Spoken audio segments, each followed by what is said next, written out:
바쁜 아침 오늘장 관전 포인트 핵심만 짚어보겠습니다. 어제 시장 지켜보신 분들 모두 고생 많으셨습니다. 코스피가 매도 사이드카를 겪고 외국인의 추가 5조 원 매도 이유는 좀 분명했죠. 중동의 지정학적 갈등이었는데 업종단에서도 중동 키워드가 작용을 하면서 정유, 해운주 강세를 보였습니다. 방산주도 강했고요. 뿐만 아니라 상승의 기울기가 가팔랐던 섹터의 낙폭이 두드러졌던 전일장이었는데요. 오늘장 기대 요인도 있지만 부담 요인도 여전한 상황입니다. 부담 요인 함께 짚어보시면 중동 전쟁 장기화 가능성, 이에 따른 경계감이 나타나고 있고요. 이외에도 업종단에서 함께 확인해 보자면 개별적으로 조선, 수소, 그리고 스테이블 코인을 움직일 수 있는 뉴스들도 포착이 되고 있습니다. 유독 우리 시장 어제 낙폭이 깊었습니다. 지수 이야기부터 좀 해봐야겠는데요. 코스피의 7% 하락, 코스닥의 4% 하락. 월요일 하루 쉬었는데 힘이 나기보다는 오히려 속절없이 밀리는 시장에 기력은 빠졌던 하루가 아니었나 싶은데요. 이유들을 정리를 해봤습니다. 중동 지정학적 우려라는 이 키워드 속에서 유가가 상승하면서 원유 의존도에 따른 부담감, 특히 인플레이션 우려가 커졌고요. 환율도 급등세를 보이면서 시장은 불안 요인들을 반영하게 됩니다. 뿐만 아니라 우리 시장 그동안 가파르게 올랐습니다. 그렇기 때문에 고베타, 즉 민감도가 커질 수밖에 없었던 상황이었던 건데요. 잠시 후에 한 발 더 들어가 보도록 할 텐데 애프터마켓에서 새로운 매도는 진정의 기미를 보이지 않았습니다. 자, 그렇다면 진정을 위해서 앞으로 우리는 무엇을 봐야 하는가? 미래에셋증권은 4가지를 언급을 했습니다. 보시듯이 전쟁의 범위와 기간과 함께 외국인 수급, 정책 대응, 반도체 실적 방어력을 언급했는데요. 공교롭게도 당장 오늘의 시장 방향성과도 연관이 있습니다. 외국인 수급은 전쟁 리스크, 중동 리스크와 좀 연관이 있겠죠. 외국인 수급부터 함께 확인을 해보시면요. 지난주 금요일 외국인은 7조 원 넘게 매도를 보이면서 역대 최대 규모로 시장을 덜어냈습니다.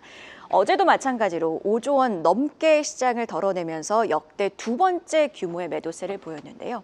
아무래도 이례적인 시장 흐름이 지속되고 있다 보니 수급 변동성 역시 이례적인 모습을 보이고 있지 않나 싶습니다. 상황상 외국인 매도는 계속될 수밖에 없는 환경입니다.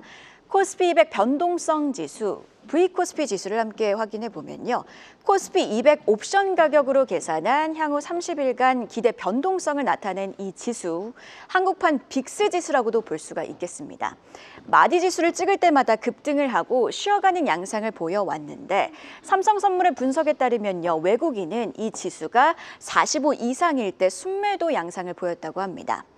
대형 외국 기관들은요, 지수 기여도 여기에 변동성 기여도가 커지면 해지 전략에 나서기 때문에 보시듯이 매도세가 계속될 수밖에 없는 건데 현재 V코스피 지수 62.9까지 올라왔습니다. 수급상 단기 변수는요, 앞서 언급한 중동 리스크, 이에 따른 유가와 환율 방향성이겠죠. 그런 만큼 유가 체크해볼 필요가 있겠습니다. 트럼프 미국 대통령 유가 급등을 의식했던 걸까요? 새벽에 트루스 소셜에 게시글을 하나 올립니다. 이 게시글은요, 크게 2가지 축으로 나눠볼 수가 있겠는데 먼저 국제개발금융공사의 걸프 해역 통과와 관련해서 금융 보증을 지시했고요. 이외에도 필요시에는 미국이 호르무즈 해역과 관련해서 유조선을 호송하겠다고 밝힙니다. 유가에 바로 반영이 되게 되는데요. WTI 전쟁 장기화 우려에 한때 9% 넘게 급등세를 보입니다. 이라크가 원유 감산에 나섰다는 소식도 보시듯이 유가 상승세에 부담이 됐었던 겁니다.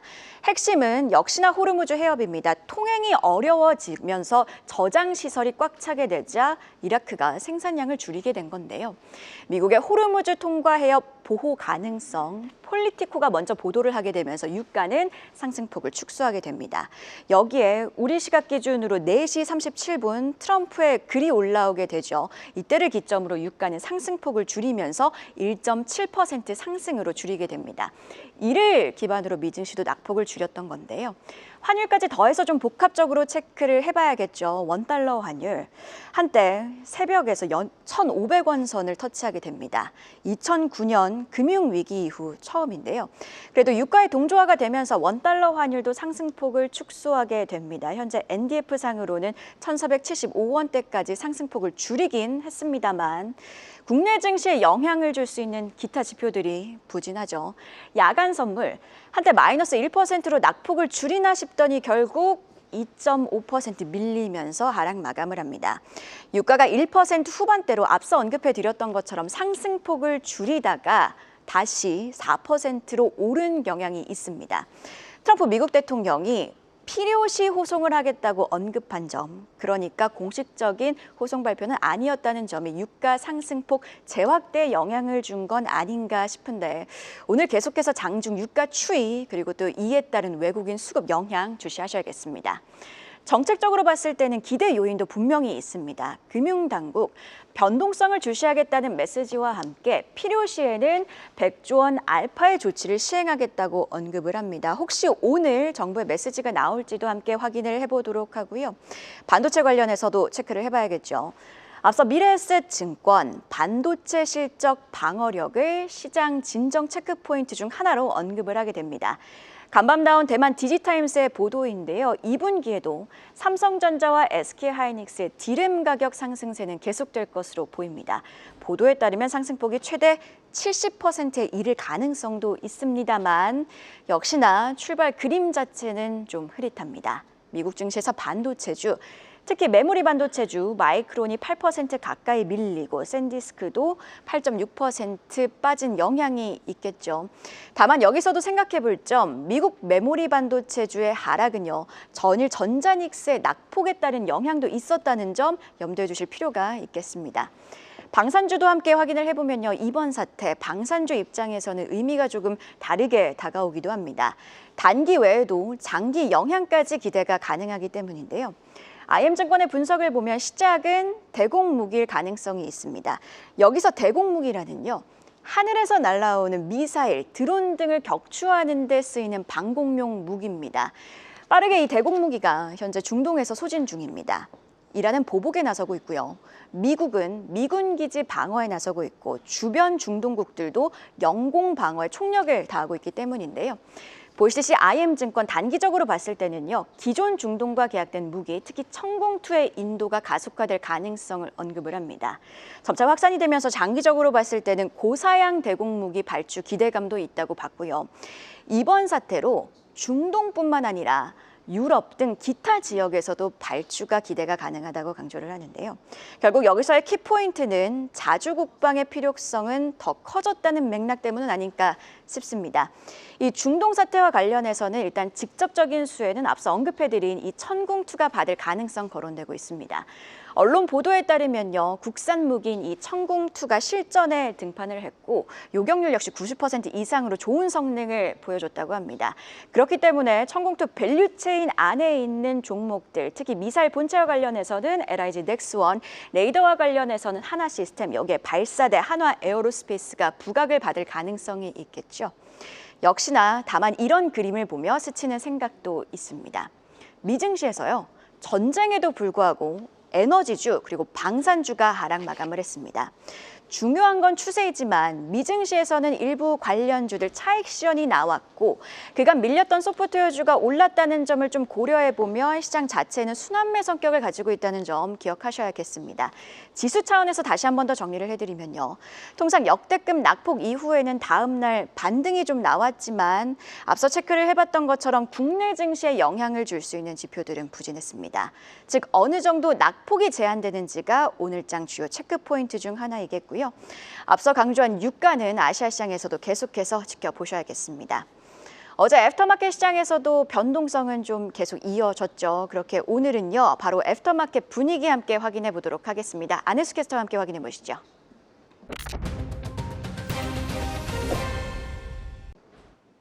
중동발 이슈로 큰 폭의 조정을 보였던 우리 증시, 애프터마켓에서도 낙폭을 키웠습니다. 자세한 마감 시황 체크해 보겠습니다. 어제 시장의 하락을 주도했던 것은 그간 상승 동력이었던 반도체 대장주와 자동차 대형주들이었습니다. 삼성전자 장중 20만 원 선이 무너진 데에 이어 애프터마켓 종가는 18만 6천 원, 14%까지 밀려났습니다. 텍사스 공장 양산 연기 소식까지 겹치면서 외국인의 집중 매도세가 이어졌습니다. SK하이닉스도 100만 원 선을 내주며 89만 7천 원으로 마감, 반도체 투톱의 시가총액이 하루 만에 수십조 원 증발했습니다. 자동차의 낙폭은 더 컸는데요. 현대차 역시 수출 물류 차질과 고유가 우려에 직면하며 전일 대비 17%의 하락세를 보였습니다. 모든 업종이 파란불을 켠 가운데 유일하게 붉은 기둥을 세운 곳은 방산 섹터였습니다. 하나에어로스페이스, 중동의 요격 미사일 수요 급증 전망에 힘입어 전일 대비 25.77% 급등한 150만 3천 원을 기록했습니다. 이로써 한화그룹 전체 시가총액이 HD 현대를 제치고 국내 5위에 올라서게 됐습니다. 장마감 이후에 특징적인 움직임 보였던 코스피 종목들도 자세히 체크를 해보도록 하겠습니다. 먼저 상승률 상위 종목들입니다. 방산과 가스 원유 관련주들이 상승세를 이어갔습니다. SK가스가 8%, 한국쇠석유 6%, 그리고 서울가스와 한국가스공사까지 대부분이 에너지 관련주들이었고요.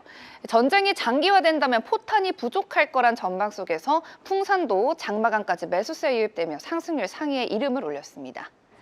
낙폭을 저녁에 더 키웠던 코스피 종목들도 있습니다. 투자자들은 섹터를 가리지 않고 최근 많이 올랐던 종목 위주로 다양하게 차익 실현에 나선 모습이었는데요. 먼저 미래에셋증권입니다. 8%로 가장 큰 폭의 하락률을 보여줬습니다. 일주일 전 상한가를 기록했던 사막 콘덴서가 7.99%, 관광업계 큰 손이었던 중동 하늘길이 막히자 롯데 관광개발도 저녁에 낙폭을 키웠습니다. 7%대 떨어지며 마감했습니다. 그 외에 현대오토에버 와 SL 같은 로봇주도 하락률 상위를 기록했습니다. 마지막으로 코스닥 시장 하락 현황도 확인을 해보겠습니다. 최근 15일간 주가가 92.97% 상승했던 한국 PIM의 차익 실현 매도세가 쏟아졌고요. 9.5%대의 가장 큰 낙폭을 보였습니다. 그 외에는 코스닥 역시 로봇주들이 하락세를 피해가지 못했습니다. 어제 장중에 잠깐 상승 정언했던 현대무벡스, SPG가 8%대 떨어지며 장을 마쳤습니다. 지금까지 애프터마켓 마감 현황 전해드렸습니다.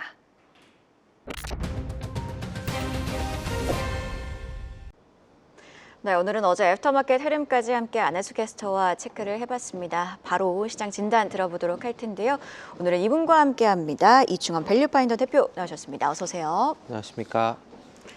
대표님, 어제는 검은 화요일이라는 말이 좀 어울렸던 날이었습니다. 참 쉬고 돌아왔는데 코스피가 지금 포인트 기준으로는 452포인트 밀리고 7%나 하락하는 그림을 보고 있자니 참 힘이 빠질 수밖에 없었는데 V코스피 변동성 지수도 팬데믹 이후 최대 수준까지 올라왔고 환율 같은 경우에는 야간 거래에서 지금 1,500원 선을 터치를 했고 NDF상으로는 1,485원까지는 내려온 상황입니다. 지금 그림 자체가 조금 흐릿한데 이번 하락을 어떻게 봐야 되는지가 좀 궁금합니다.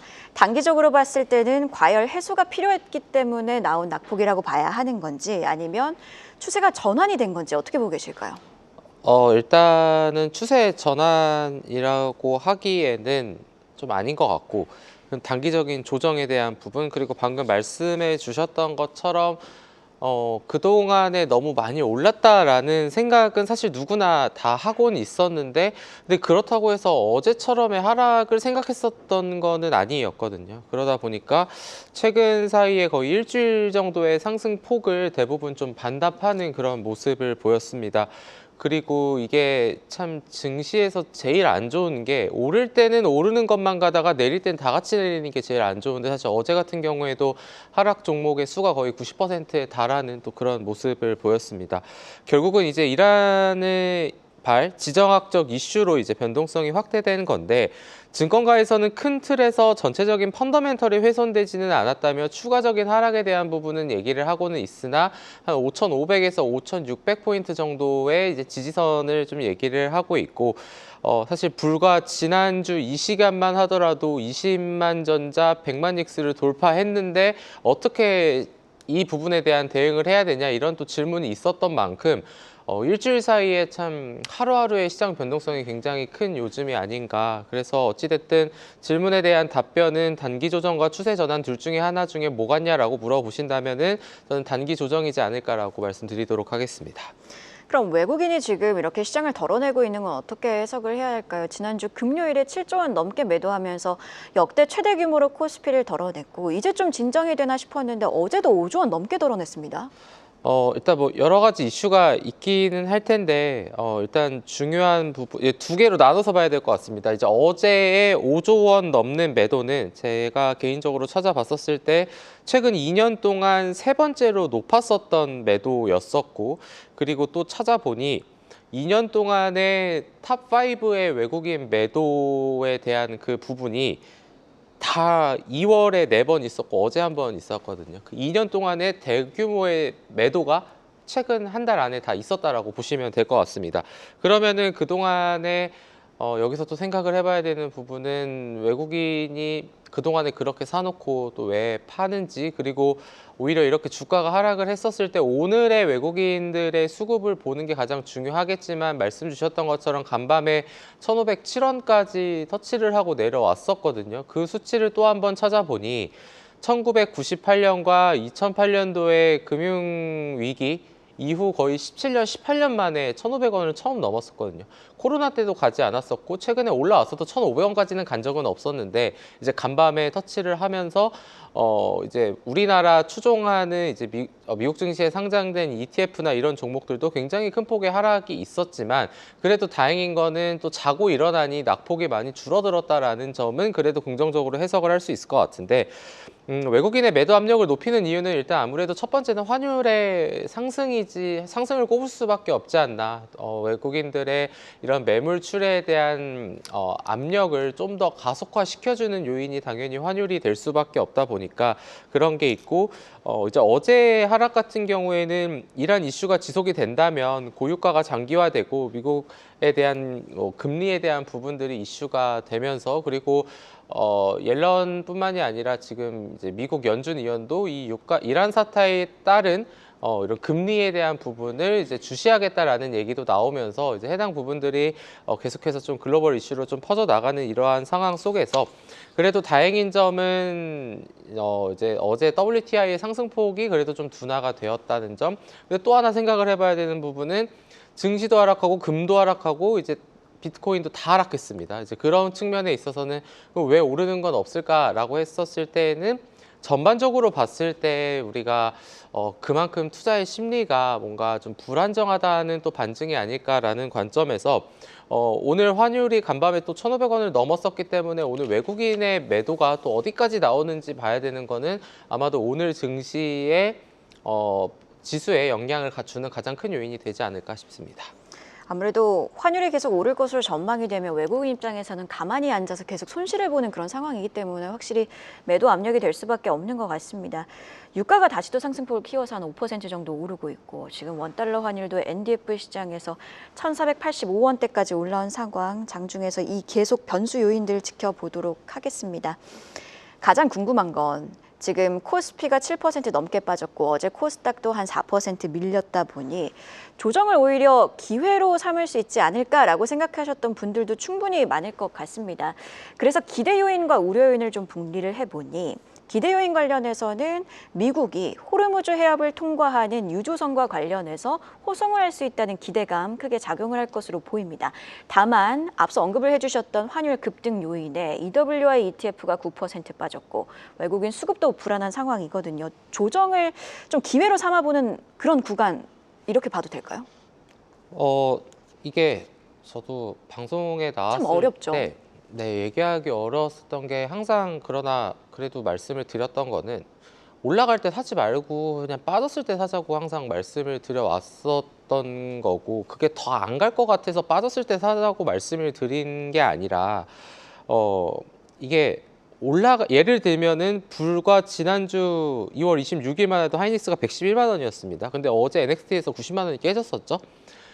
제일 최악은 뒤늦게 샀는데 이런 조정을 바로 맞았을 때가 제일 최악일 수밖에 없는데, 이제 그러다 보니까 그러면은 이미 올라갔었던 거 10만 전자, 15만 전자, 20만 전자, 50만 닉스, 70만 닉스, 100만 닉스 갔었을 때 그때에도 안 샀던 투자자가 굳이 신고가를 갈 때 사야 되냐라는 부분에 대해서, 그래서 제가 말씀드리는 거는 기존의 투자자의 입장과 신규 진입자의 관점은 다르게 봐야 된다를 말씀을 드리는 겁니다. 결국 대전제로는 삼성전자나 하이닉스나 실적이 잘 나올 거고 앞으로에 대한 기대감도 있고 업황에 대한 긍정적인 뷰가 대부분을 이루니 중장기적으로는 당연히 상승으로 가는 그림이 맞는데, 근데 반대로 우리가 재작년과 작년에 미국 증시에서 가장 우리나라 투자자분들이 좋아했고 매수를 많이 했었던 종목은 엔비디아였는데 엔비디아의 지금 주가가 불과 작년 6월 주가와 비슷합니다.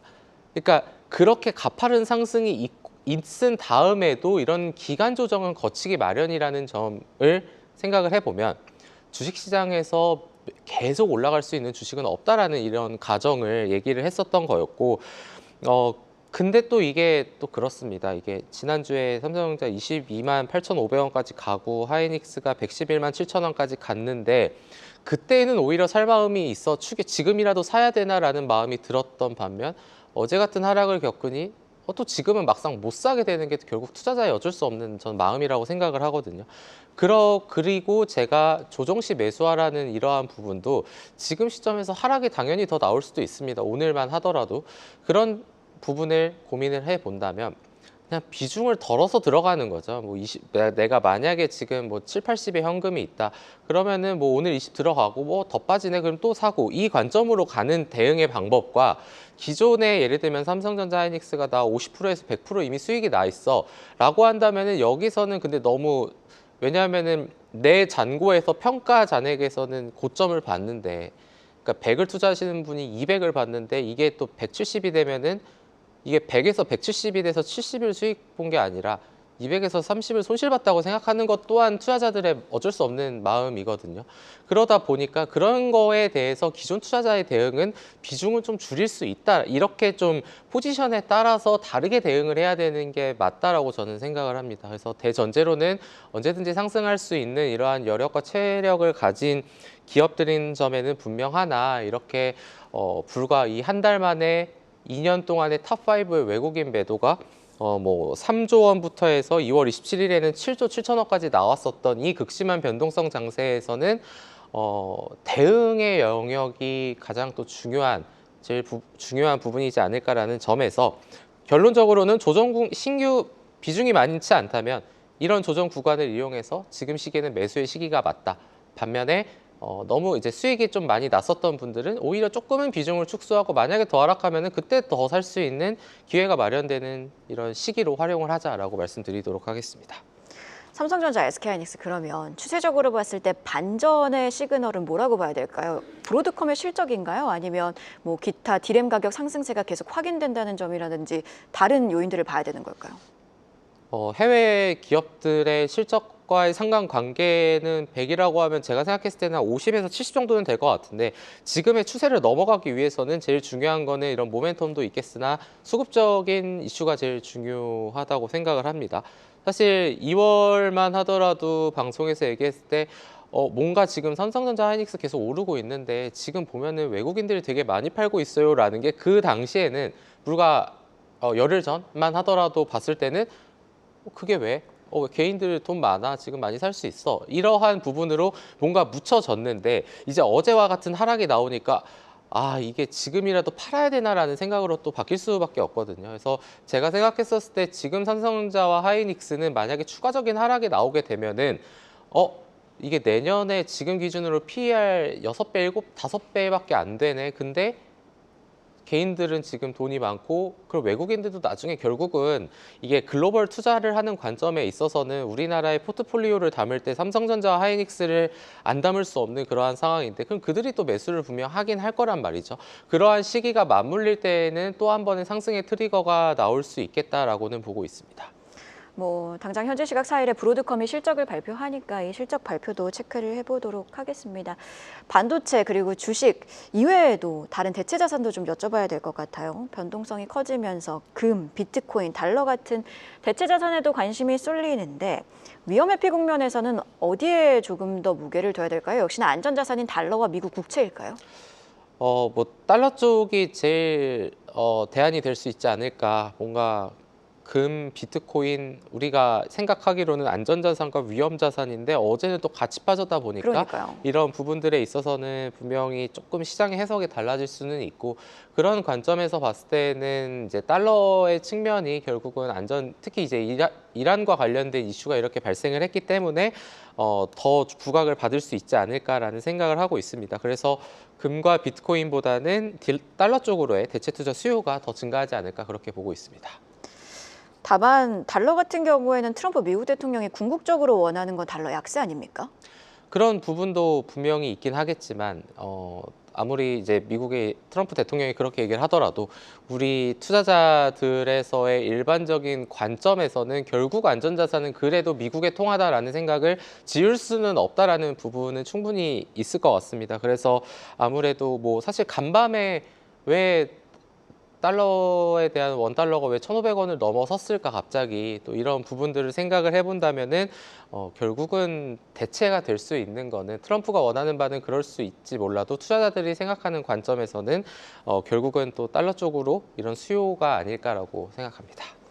어제 시장을 좀 복기를 해보면 코스피가 한 7% 빠지고 코스닥은 그나마 선방했다는 표현 한 4% 정도 하락하는 데 그쳤습니다. 조금 표현이 좀 모호하긴 한데 아무래도 코스닥 같은 경우에는 지금 3월에 액티브 ETF가 출시될 거란 기대감 등 정책 기대감도 여전한 상황이다 보니 저는 장중에 코스닥이 양전하는 거 아닌가라는 생각도 들었습니다. 3월 장세의 주도권, 코스피보다는 코스닥을 봐야 되는 건가요? 그거는 또 상황에 따라 달라질 것 같긴 한데 일단 코스닥 같은 경우에는 말씀해주신 것처럼 액티브 ETF 출시나 이런 부분들 그리고 개인 투자자분들의 ETF 매수세 그리고 주변에서 나오는 거는 코덱스나 뭐 이제 이런 ETF들의 레버리지 코스닥이 좋아 보인다라는 얘기도 사실 어제 나오긴 했습니다. 왜냐하면 어제 또 코스닥 같은 경우에는 또 장중에는 또 플러스가 이제 ETF 기준으로는 또 났었거든요. 그런 관점이다 보니까 그래도 코스닥을 봐야 되나라는 생각을 할 수는 있는데 근데 이제 여기서 하나를 더 봐야 되는 부분이 있는데요. 어제 개인 투자자분들이 일단 코스피 기준으로는 5조 8천억 원을 매수를 했는데 어제 이제 NH 한국투자증권과 같이 우리나라의 대형 증권사에서 신용에 대한 공여 제한에 또 공지를 했습니다. 그동안에는 개인 투자자분들의 유동성과 수급에 의해서 시장이 또 움직였다라고도 볼 수 있는데 그러한 부분이 일단은 또 막혔다라는 점이 왜냐하면 어제 같은 경우에 그런 부분을 개인 투자자분들이 받을 수 있는 여력 중에 하나가 됐을 텐데 신용 매매가 근데 또 그런 부분이 이제 막히다 보니 그리고 또 이런 대형 증권사에서 막다 보면은 그 아래 점점 더 확대가 되는 그러한 기조가 또 과거에 있었다 보니까 그런 측면에 있어서는 그거를 굳이 꼽자면은 단점이 될 수 있고 근데 반면에 이런 ETF나 액티브 ETF나 이런 수급적인 요소들이 만약에 더 부각이 된다라면 코스닥 시장도 그리고 이제 심지어 대통령도 코스닥이 왜 안 올라가는지에 대한 이런 얘기도 했다 보니까 충분히 긍정적으로는 볼 수 있을 것 같습니다. 그래도 아직 예탁금이 좀 사상 최대 수준에서 움직이고 있으니까 계속해서 수급 차원에서도 주시해볼 필요가 있겠고요. 업종 단으로 들어가 보면 어제 언급을 해주신 것처럼 대부분의 업종과 종목들이 하락하고 있는 상황 속에서도 전쟁과 관련되어 있는 종목들, 방산주, 정유, 해운주 강했습니다. 방산주들 특히 강했던 이유 중에 하나가 이 대공무기 관련해서 LIG 넥스원과 같은 천공투와 관련되어 있는 밸류체인이 수혜를 받을 거란 증권가 분석들이 좀 부각이 됐었더라고요. 추가 상승 여력 얼마나 남아있는지 궁금합니다. 일단 미국 이란에 대한 이슈로 인해서 일단 방산과 해운은 긍정적으로 볼 수 있는데 정유는 일단 조금 더 봐야 되지 않나라는 생각 그리고 이제 한국무역협회에서 얘기가 나온 거는 이제 해협이 봉쇄가 되면은 우회를 해야 되는 것도 있고 우회를 하게 되면은 어떤 것들이 있냐면 운임이 당연히 올라가겠고요. 그리고 보험료도 또 많이 오르게 됩니다. 그래서 과거 코로나 시기에 비슷한 시절에는 정말 필요로 했었던 게 또 뭐 백신이었다 보니까 그걸 또 비행기로도 어떻게 수송을 하긴 했었는데 그와 다른 관점에서 어쨌든 이거를 해운 쪽으로만 집중을 해서 본다면 운임 상승에 대한 이런 기대감이 오히려 실적에 더 반영될 가능성이 있고 그리고 어제 그거를 가장 강력하게 나타냈던 게 방산주였었고 또 상한가도 달성을 하면서 시장 변동성이 굉장히 또 확대되는 그런 부분들이 있었는데 방산주 같은 경우에는 사실 그동안의 밸류에이션에 대한 그런 부분에 대한 기대감은 있었는데 뒤에서 밀어주는 주요 모멘텀은 없었습니다. 이 전쟁이라는 단어를 모멘텀으로 하기에 말씀드리기엔 좀 조심스러운 부분이 있으나 어쨌든 증권 시장에서는 그거를 또 모멘텀으로 보다 보니 그 관점으로 말씀을 드리면 방산주에서는 그런 것들이 밸류에이션을 뒷받침해 줄 수 있는 멀티플 상승으로 또 증가로 어제 적용이 된 게 아닐까. 그러나 이제 이러한 부분들이 예를 들면은 전쟁에 대한 이런 부분이 점점 더 줄어들게 된다라고 했었을 때에는 또다시 일단 변동성이 또 나올 수 있는 부분이기 때문에 너무 지금 시점에서 공격적으로 투자를 하는 거는 좀 그래도 지양해야 되지 않나 그렇게 보고 있습니다. 그래서 미국 방산주가 먼저 반응해서 간밤에 한 1, 2% 정도 빠졌던 걸까요? 그런 관점으로 좀 보셔도 될 것 같습니다. WTI가 상승폭을 확대하다가 줄여 나갔고 미국의 전반적인 뭐 3대 지수도 낙폭을 키웠다가 줄여 나가는 그런 모습들이 이제는 완전히 이제 방산주가 기존의 지수하고는 완전 상반된 역의 관계로 움직이는 그런 그림들이 어제 또 간밤에 미국 증시에서 보여준 게 아닐까 그렇게 해석을 하셔도 될 것 같습니다. 네, 지금까지 이충원 밸류파인더 대표와 함께 시장 자세한 진단 들어봤습니다. 고맙습니다. 감사합니다. 기업과 산업의 성장, 한국 경제의 새로운 전환. 한국경제TV는 한국 증시의 다음 도약을 응원합니다.